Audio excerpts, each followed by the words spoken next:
Hi, my name is Mary McGee, and I'm a current trustee in the Village of Justice. I'm also running for re-election in the upcoming April 5th election. With me today is David Cormany. Hi, Mary. Hi, Dave. Thanks for joining Well, us. thank you for having me. David is also running for election, running for trustee in the April 5th election. David, you've lived in Justice for 21 years now.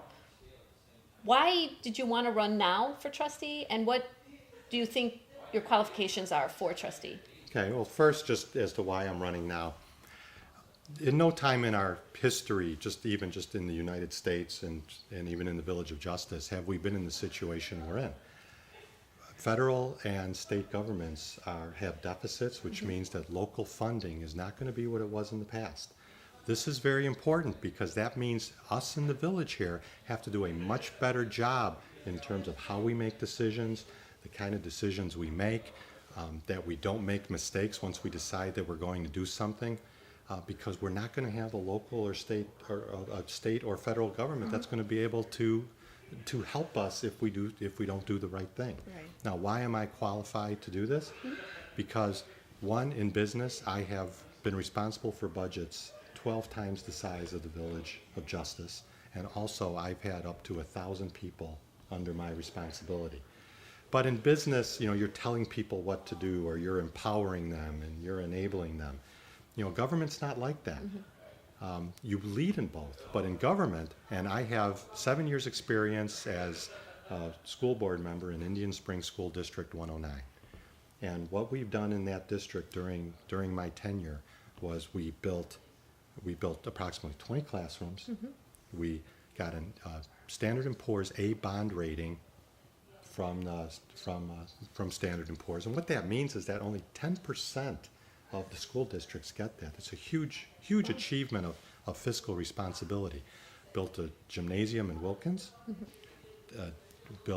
We purchased the administrative center over here on Archer Avenue, and then just a lot of other things that just the residents of the village just see them and that they're just there. Right. And in government, you influence through policy. And so at the school board, we were able to get these things done through governing the way that things work in our village. And based on these qualifications, I know I am the best person for the 2-year seat for trustee in the village. Well, I know I'm very excited to have you on the People's Voice Party ticket. Why did you decide to run with the People's Voice Party? The People's Voice Party just gets it. I mean, they just get it. Like, for example, look at the literature that's been coming out. The People's Voice Party talks about how they're going to do things. Here's how we lead in the leadership piece. Here's how we get things done. Here's the plan. Here's the process that we go through in another piece.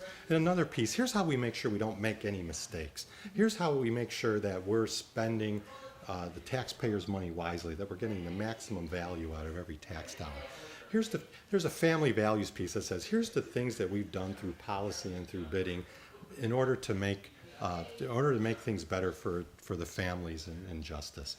The People's Voice Party knows what it takes going forward for just what's happening in the world around us, how that affects our village, and how we come out of this even a stronger village than we are today.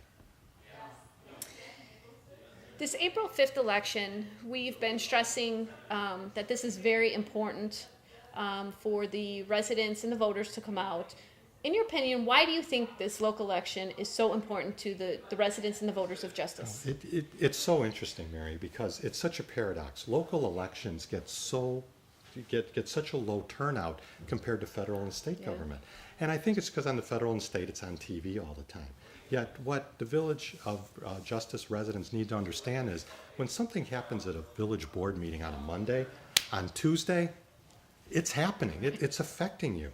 Where when you listen to the news and they're talking about something like at the federal level, they're saying this is going to affect us in 2014, 2015. Right. So it's just so important for all the residents of the village to come out and vote on Tuesday, April 5th, because again, who you elect or who you choose to stay home and then not vote and not elect are the ones that are going to make a decision on Monday, and on Tuesday it affects you. Well, thank you for your time and in your ideas and philosophy. Oh, thank you. It was a lot of fun. I really had a good time. Great. I just would like to remind the voters to come out on April 5th and cast your ballot. The polls are open from 6 a.m. to 7 p.m. Thank you. Have a good day.